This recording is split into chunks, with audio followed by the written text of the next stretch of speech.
The most prolific characters from AMC's The Walking Dead, and now its spin-offs, are the heroes of No Man's Land. While any survivor has a series of traits that affect what they can do in-game, every named character from the shows has a leader trait, something only they have, and that confers a unique benefit. Since all other traits can ultimately be re-rolled, it's really those leadership traits that we're looking at, and the heroes are ranked on how theirs will make your team more effective as a whole. I'll do a separate video on weapons, but will quickly go through what I consider to be the preferred traits for members of a class and their equipment. Without further ado, let's get ranking. Scouts are speedy, they hit hard, but they don't really have the toughness to go toe-to-toe with the worst of the undead. Lucky, Ruthless, Perseverance and Weakening are just fantastic on this class. Dodge and Follow Through have their uses too. On armor, Tactical, Ruthless, Primed and Lucky are the top traits that I want, and weapons shine with Charging, Swift Strike, Lucky and Threat Reduction. Now to the heroes. Carol is a legendary character in the show, but her underwhelming leadership trait makes her an easy one to leave on the bench in No Man's Land. The extra chance to land more critical hits with aim for the head feels like a good benefit, but try this. Click on a character's rarity and see when the chance for getting body shots skyrockets. Past this point, the chance of landing crits craters. Even then, when you get to higher levels, you have to be landing charge attacks. Moving forward, when we consider other characters as well, that's a huge deal. At high difficulties, only charge attacks cause enough harm to matter. The effects of various characters and weapons are way more important than the raw damage of your normal attacks, even if they're crits. Since Carol doesn't generate charge points and provides only a modest boost to crit chance, she takes the foundation position, should we say, of the scout class. Gabriel has a two-part leadership trait in mysterious ways, conferring a melee dodge chance and a boost to the chance for luck-based traits and effects to activate.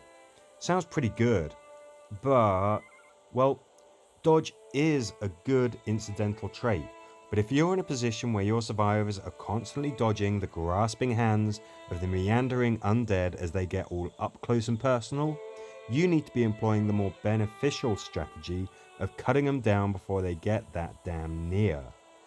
Luck is massively important. It's a top tier trait on armor, weapons and characters themselves, but the rather mediocre bump that the Walking Dead's Man of God can provide is not really a great benefit.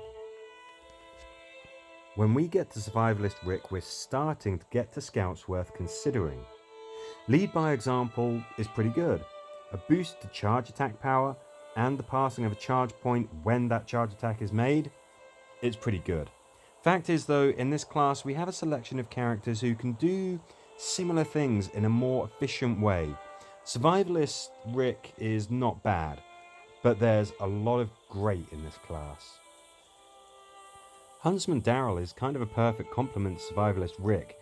They both look like militant mountain men. Anyway, Huntsman Daryl has a more niche leadership trait in Prowl. His percentage chance to dodge humans' Overwatch attacks is frankly not something I've used and not something I'd rely on. Maybe it's a nice to have, but the big one here is the chance to glide by enemies, not get attacked, and get a cheeky stab in at the same time. At very high difficulties, that free attack isn't really going to make much impact, but there are a lot of mission types where the objective is to get past and get out. If you're struggling to break through a wall of walkers to get to that green strip that means freedom, and brute force doesn't work, try employing the likes of Flares, Walker Mike, the Whisperer Mask, Beta, and Huntsman Daryl. I'm kind of lumping Glenn in with Huntsman Daryl here, somewhere in the middle of the pack, because both have skills that are very useful. They're just very situational. Thanks to his lucky dumpster, Glenn can interact with an object, search a locker or open a door for example, and still have an action left. It's handy when you're in, say, a search the crates mission. He can help clear the objective much more quickly, or search somewhere and still be able to defend himself or contribute to the walker gang. He can search a crate, at the extreme of his movement range and move again, making him the swiftest character in the game, even faster than the one-legged old man Herschel, who takes the silver in that regard. Seriously, he's astonishingly fast for an old man with one leg. Anyway, back to Glenn. In addition, a portion of XP gained by Glenn in a mission is added as supplies, which is pretty handy if you're farming for that. He's situational, but Glenn can really be a great team leader or member depending on whether you're in a mission that involves a lot of object interaction. Beth was one of my favourite characters in the show, but not somebody that I've used that much in the game. Just being honest. So I turned to the No Man's Land community, and the general consensus is that she's a great pick and there's a lot of interesting stuff that her trait, Lethal Aid, can do. She generates a circle of effect when she kills something or uses a charge point. This makes it so anything in that area suffers a percentage of its remaining hit points as additional damage when attacked. That means it doesn't matter how tough a target is or how resilient they may be to any type of damage, they're gonna get hurt if they take a hit and they're in that area. I can see her value, but she's got to regularly be making kills to justify her spot in the team. I personally prefer charge point generating characters. And on that note, there's two great choices left in this class. Let's start with Outlaw Negan. His leadership trait, Knock Knock, has a dissertation's worth of detail, but the bottom line is that non-fatal attacks inflict dread against the 10 nearest enemies. Dreaded enemies will suffer greater damage when attacked, and if they take more than 2 attacks to put down, old Negan has a pretty good chance of getting charge points for every consecutive hit that target survives. He's great as a leader or team member, and when he's on the team you actually benefit from being in a target-rich environment. A situation that's usually an increasing cause for concern is kind of a bonus when you have Outlaw Negan around. Outlaw Negan's good, but my personal favourite scout is Connie. All the team has to do is cuddle up at the end of their turn, and better together will boost everyone's damage output for the next turn and provide a chance to gain charge points. Having to stay close to each other might sound like a negative, but in practice it just kind of isn't. And there's some other advantages as well. Connie's trait can be utilised even if there's no baddies around, nobody to hit, or anybody on the map at the time. She can also use her ability even if she is engaged with something like opening a door for a few turns. People just end up next to her and you still get that damage boost, you still get the charge points. She's an absolute top tier pick. Outlaw Negan gets a special mention though. Let's move on to shooters. They're speedy like scouts, they cause pretty big damage too, but they have range because they're bringing guns to a zombie fight. Lucky, ruthless, critical aim and marksman work well on the heroes. On weapons, lucky, tactical, high power, incendiary and cripple are tops.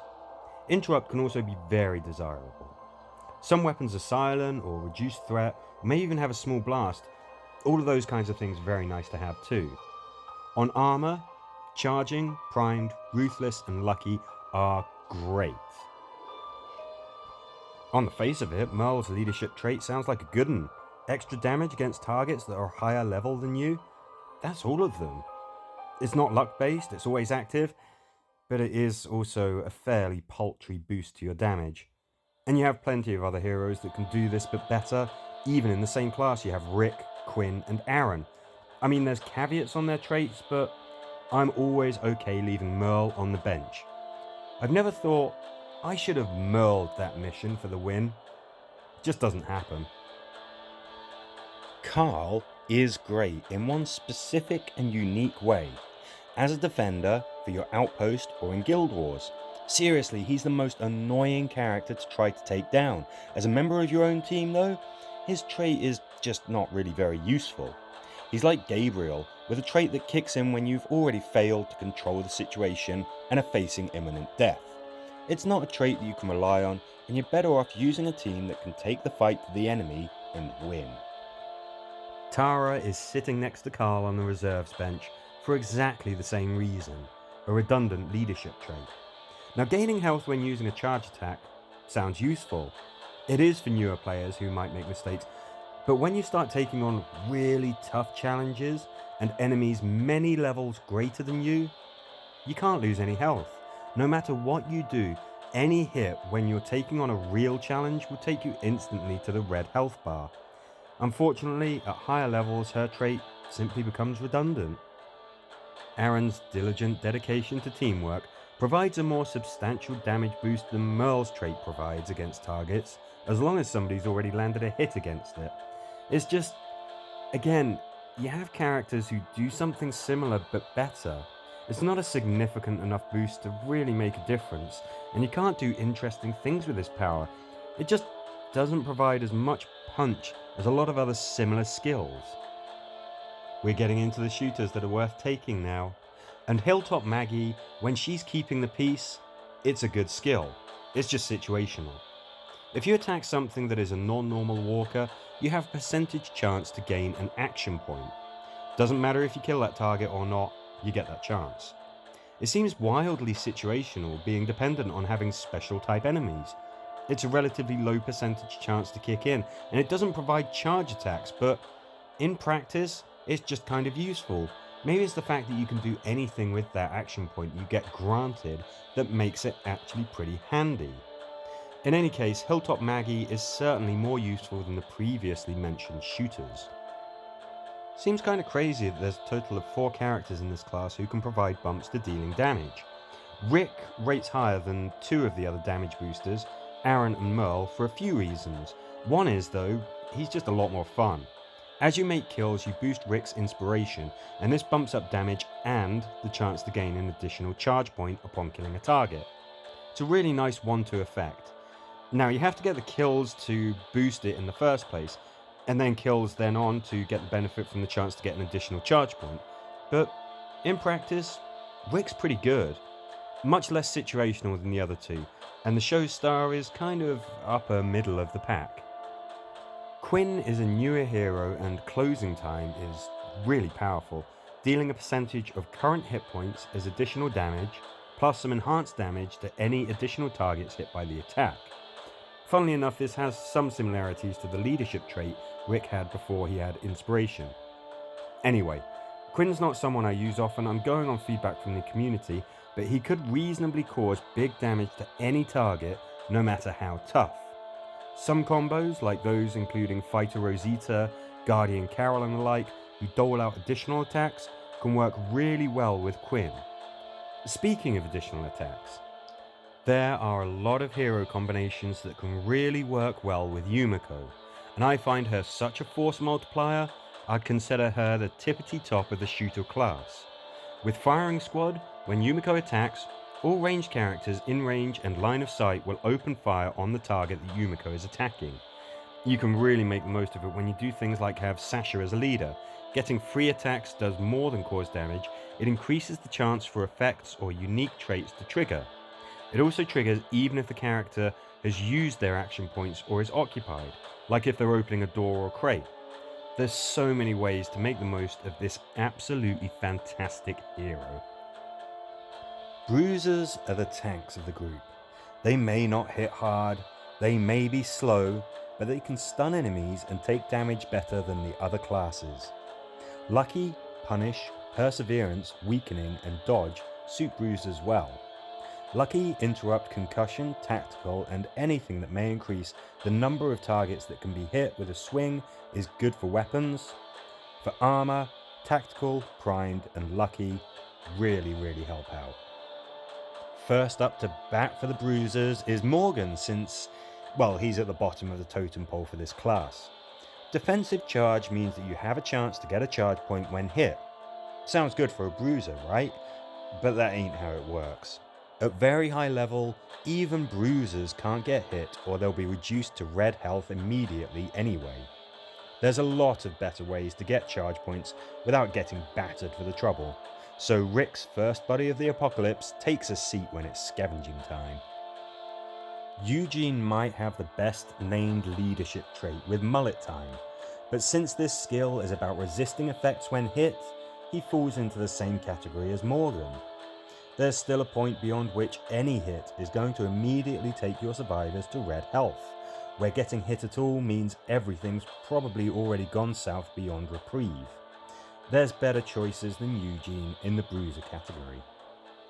Negan's got a twofold effect with his leadership trait, Eeny, Meeny, Miny, Mo. That damage dampening effect? Well, we've gone over twice why it's not really of any use. The other part of his ability, inflicting more damage on enemies that he tags, well, it's a fairly paltry boost, and there's a lot of characters that are more suitable and effective at doing this. One example is the other iteration of Negan, his outlaw version. So while vanilla Negan is a legendary bad guy, he's not so useful in the game. Riot Gear Glenn is ready for action. He has a chance to start with some or all charge points, and as leader he confers that on the rest of the team too. It's a surprisingly useful ability. Many weapon and character traits revolve around affected enemies, and having that boost can keep you on top of a mission from turn 1. One drawback could be though that he's got to be upgraded to a very high level to really be reliable as a leader. T-Dog's Beat 'em Up lets you get some additional strikes at the end of the turn. Landing as many hits as possible can gain charge points, the caveat being that you have to have re-rolled some of his traits to include weakening and or perseverance. Even without those, it can still mean that Theodore here has additional chances to keep everyone in swinging distance stunned. But if we want someone who really can land hits like a woodpecker, well, we're talking about Fighter Rosita. She has that nice combo of being effective and really fun to use. Fighting Fury means that she gets to make her main attack and then land additional blows depending on just how many bad guys there are next to her. It's slightly similar to T-Dog's effect, but since Rosita's leadership trait works on her turn, it's more controllable and can give her a chance to scuttle away from danger, as you can move instead of using the extra attacks. Seriously, it's a pretty good trait that works well with a lot of other characters, and it's loads of fun. Hunters do moderate damage, they have average range, they can hit multiple targets but not as many as the assault class. It's really hard to talk this class up when you're just talking about the raw data, but there are some fantastic choices in this class. Lucky, Critical Aim, and Ruthless are ideal traits for Hunter survivors. Large Caliber, Lucky, Incendiary, Crippling, Ensnare, Tactical, and Charging make for good weapon traits. Tactical, Lucky, Primed, and Ruthless are fantastic on the armor. Maggie gets mentioned first, but it doesn't mean that she is completely without use. It's just that her skill, Harvest Red, doesn't have any impact on anyone's ability to complete a mission. It boosts XP from kills, and that's actually quite great when you're farming. She can be worth taking on missions that you know you're not going to fail, so that you get something extra from them. But she's not there to help you beat a challenge that you wouldn't win with anybody else. Dwight's leadership trait, Desperation, it adds some damage to non-standard walkers when you hit them. It's nice that it's not luck-based, but it only bumps things up by a fraction, and it's situational. There's not really that much to say about him. Look at it this way, you're never going to succeed at a mission because you had Dwight in your crew. Sorry to say it, but that's the case.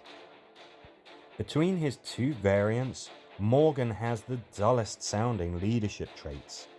In his Hunter variation, Perceptive means that attacks on the enemy turn hit harder. It's not very useful. If it added a chance to stun, garner charge points, something like that, it would be a good one, but as it stands, you shouldn't be in a situation where you're relying on laying the hurt down when the bad guys have the initiative. Morgan again finds himself near the bottom of the pile in this class too. Silent Shot is Daryl's trait. It's the chance for an attack to be silent, therefore not bumping up the threat counter, while also providing a greater chance to land critical hits.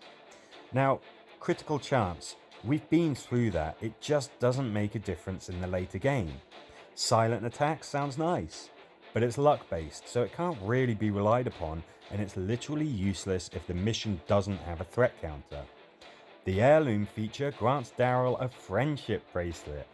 It should grant some useful boosts, but it takes a lot of tokens from both him and Guardian Carol to upgrade this thing, and in the end, it doesn't really make him any good.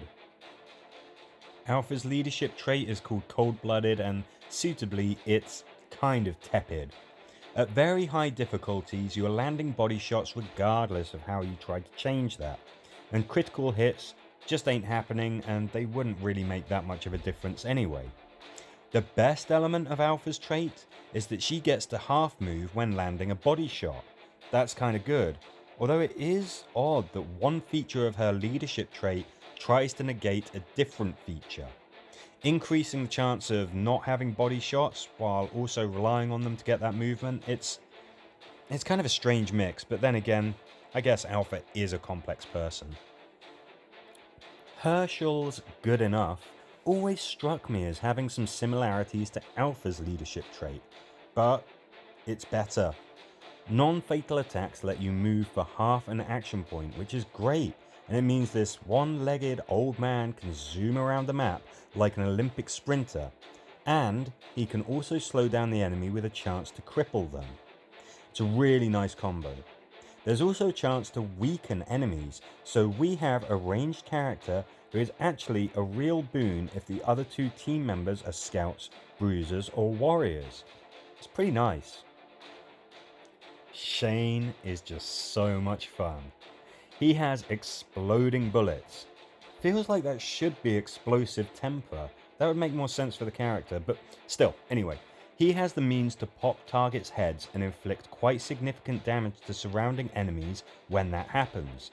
There's a chance to stun them too. Really nice bonus to this trait.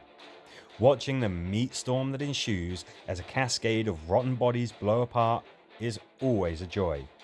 Fact is, though, that there are two absolutely world-class choices in the Hunter class. First of the big two hunters is Guardian Carol. Coup de grace means that she has a chance-based opportunity to double-tap anything standing after the first hit. If you inflicted a status effect like incendiary, crippling, and so on, you have a chance to gain a charge point. Again, charge points are very important if you want to have survivors who are still breathing and not rotting at the end of missions on significant difficulties. Sure, you got to equip a weapon with status effects to get the most out of Guardian Carol, and if she's the leader, that also goes for the rest of the team, but that's not really a negative. The best weapons in every class throw a little extra on top of the damage anyway. She works great with heroes like Outlaw Negan, but Guardian Carol is not quite at the tippity top of this class. Sasha is the top dog hunter and easily one of the best heroes in the game. For a long time she was the clear untouched frontrunner. Good out of bad has a chance to convert body shots into charge points. Put her at the head of the team and you'll be throwing out charge attacks turn after turn after turn. Yumiko and Mercer make especially good companions. Sasha is an all-time S-tier character, and what a great way to round out this class and move on. Warriors! They have average damage, average speed, average health. They don't sound like much on paper, but there's some interesting heroes here and fascinating weapons that make them stand out. Lucky, ruthless, weakening, and perseverance are top traits for a warrior. Wide arc, tactical, interrupt, swift strike, they're all great for weapons, but keep an eye out specifically for maces. They really ramp up a warrior's potential. Lucky, ruthless, primed, and tactical are great for armor. Oh, Jerry. He stands out for all the wrong reasons. How do we go from a top of the totem pick like Sasha to discussing Jerry? Well, let's not be mean. Jerry's great in the show. I'm sure he's great staying at camp, talking up the good times at the kingdom, looking after the kids, raising everyone's morale with his cheery demeanor. Just don't take this character out on a mission in the Walking Dead No Man's Land. You don't hate yourself that much. Jesus truly is an expert in hand-to-hand combat. That's a very strange sentence to say out loud. Anyway, his skill provides some modest bumps to damage and health, but neither are really enough to make a meaningful difference in a situation. There are more exciting and effective heroes in this class. And on that note, let's move on to Michonne. No, Beta. No, Michonne. Okay, I'm not quite sure what order to put these two in. Kinda depends on the situation. Let's cover the lanky skin-wearing weirdo first. One with the herd isn't a philosophical principle, it's a very interesting and characterful leadership trait. Beta can glide past walkers and herd them, rendering them harmless and gaining a chance to get a charge point for the trouble. It's really handy when you have those kind of get to the exit type missions. If he's the alpha of the pack, pun intended, everyone gets that skill, not just the melee types. Tanks, spikies, and goos can't be herded, or humans, obviously. That kind of adds to the conditionality of the skill. It's slick when you pull it off, it suits the character, and you're missing out on a lot of fun if you don't ever use Beta. But the other characters, I'd argue they're a bit more reliable. Next up being Michonne. She has a twofold trait. Thinning the herd potentially reduces threat and or gains an action point after making a kill. You have that sticky issue of it being luck based. It won't always activate, and not every mission has a threat counter. It doesn't sound so great, but she kind of works well in practice, and she just looks amazing in that Season 3 outfit. She could lay off the cheese a bit though. Moving on. Ezekiel's regal authority means that he gets to strike before the enemy does. It's true that keeping half your action points in reserve when the turn ends does that. The primed trait on armor kinda does it too. But having it as an absolute guarantee when it's Ezekiel's leadership trait, for everyone if he's the leader, it just takes a load off. You can relax just a little more with Ezekiel on the team. He's a great pick, but the top of the line is Tyrese. I just love his leadership trait. Made to Suffer is a deliciously nasty sounding trait, and it really makes the difference on the field of battle. Being able to create bottlenecks and slow down bad guys en masse, while also making them take a set amount of damage every turn, it's pretty great. Doesn't matter what type the baddie is, doesn't matter how tough or resistant they are, their hit points will tick down steadily when they are in those debuff circles. You can create 2 circles with Tyrese, or 4 if he's the leader. He's just great, give him a go. He's my top pick for this class. Now, moving on to assaults. Oh, allay that for just a second, we've got another addition to the warrior class. Magna has only just come out at the time of producing this video. I haven't had much of a chance to use her yet, so I don't have a particularly strong opinion on just how useful her leadership trait is. The assault class generally has weaker attacks than the other classes, but their spray and pray method of doing things means that they cast very broad attacks that hit a lot of enemies all at once. That's especially great when inflicting effects or utilizing the abilities of the likes of Guardian Carol, Outlaw Negan, or Sasha, among others. Lucky, Ruthless, and Marksman are good traits for these survivors. Concussion, Lucky, Widespread, Ensnare, Crippling, and Interrupt are good for their guns, and Primed, Tactical, Lucky, Ruthless, and Charging help on armor. The Governor's Only the Best trait means that you get better rewards after a mission. That's as long as he's the leader, otherwise it has no effect. It's handy, but it won't help you survive and thrive in missions that you couldn't win without him anyway. If you need to earn XP, supplies, and better rewards from the likes of early weekly challenge missions that you won't struggle with, then a trio of Maggie and Glenn with the Governor in charge is perfect. Anything else, and you're really better off being able to take on tougher challenges and the bigger rewards that they provide. Abraham's bitch nuts trait is kind of like Jesus's, adding a little boost to health and damage. He's not bad, but it's pretty negligible stuff that doesn't really make a huge difference on the field. There's not much to say. Let's just move on to Rufus. I always kind of felt this guy didn't really fit the style of the game. He kind of just looks like a really obvious redneck stereotype.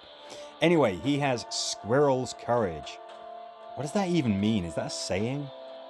Anyway, Squirrel's Courage provides a useless health boost and gives charge point whenever the threat counter hits 0. That can be handy, but there's much better ways to get charge points. If you play Last Stand on Expert and otherwise have lame choices for the characters you can pick, he's actually kind of usable, but otherwise, you're best to leave him to his wade fishing.